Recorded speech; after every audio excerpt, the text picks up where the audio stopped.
ପିଜୁଳି ଗଛରେ ଏତେ ପିଜୁଳି ଥିଲା ଯେ ସତେ ଯେପରି ଲାଗୁଥିଲା ପିଜୁଳି ଗଛଟା ଭାଙ୍ଗି ପଡ଼ିବ କି। ବହୁତ ପରିମାଣରେ ପିଜୁଳି ଆଜ୍ଞା ହେଇଥିଲା ଗଛରେ, ଆଉ ଲୋଭ ସମ୍ଭାଳି ପାଇଲେଣି। ତେଣୁ ଫଟ୍ ନା ଗଲି ପିଜୁଳି ଖାଇବାକୁ ଭାରି ମନ ହେଲା ଆଜ୍ଞା। ତେଣୁ କାଳ ବିଳମ୍ବ ନ କରି ମୁଁ ଆରମ୍ଭ କରିଦେଲି ପିଜୁଳି ଖାଇବାଟା। ଜୟ ଜଗନ୍ନାଥ ସାଙ୍ଗମାନେ, ଗୋଟେ ମୁଁ ଗଛ ଦେଖିବି, ଆର ବିଭିନ୍ନ ପ୍ରକାର ନାଁ ସବୁ କହୁଛନ୍ତି ଫଳର ନାଁ ହେଲା।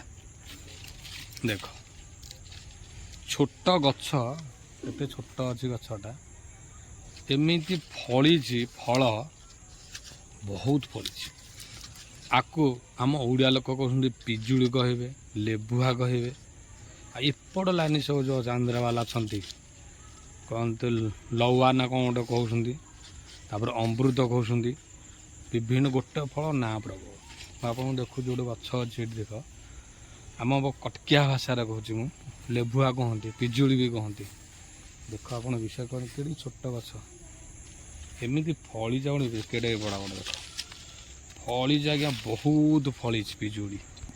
ଦେଖନ୍ତୁ ନା ପୁରା ଛୋଟ ଗଛ ଆଜ୍ଞା, ମାନେ ବିଶେଷ କରି କେତେ ଫଳିଛି, ଫେର ବଡ଼ ବଡ଼ ଦେଖ କେତେ ବଡ଼ ବଡ଼ ଏଇଠି ଗଛେ, ଏଇଠି ଫଳିଛି ପୁରା, ମାନେ ଗଛ ସାରା ପୁରା ଫଳିଛି, ବହୁତ ଫଳିଛି। ସେ ତ ପୋତି ହେଇଯାଇଛି ଏ ପୁରା ଫାଲଟାରେ, ଏତେ ଫଳିଛି ଯେ ଗଛ ଫଛ ସବୁ ମାନେ ସବୁ ନଇଁ ଯାଇଛି।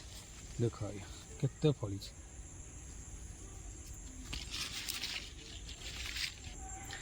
ଗୋଟେ ତୋଳିକି ଖାଇବା ଦେଖିବା ଟେଷ୍ଟିଟା କେମିତି ଅଛି, ପାଣି ଚିଆ ଲାଗୁଛି କି ମିଠା ଲାଗୁଛି।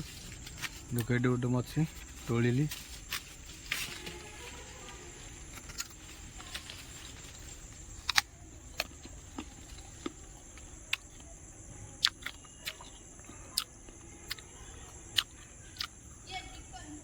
ମିଠା ଅଛି କିନ୍ତୁ ପାଣିଚିଆ ଲାଗିବ, ପାଣିଚିଆ ଲାଗୁଛି ଆଜ୍ଞା।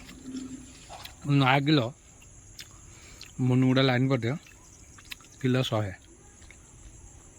ଏ ଆମ ଗାଁ ପଟେ ହେଲା କେହି ଖାଇବି ପଚାରୁନାହାନ୍ତି, ଇଆଡ଼େ କିଲୋ 100। କ'ଣ କହିବୁ ହଁ ପୁରା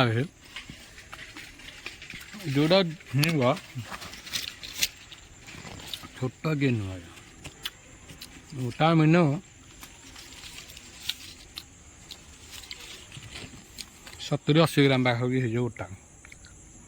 କେତେ ଫଳିଛି। ଆଉ ଆମକୁ ଖାଇବା ପୁଅଙ୍କ ଯେଉଁଠି ଯାହା ପାଇବୁ, ଯାହା ବାରିରେ ଥିବ ପଶିକି ଖାଇଯିବୁ। ଏ ମାଲିକ ବାଡ଼ୁ କି ଯାହା କରୁ। ଦେଖ ପୁରା କେତେ ହେଇଛି।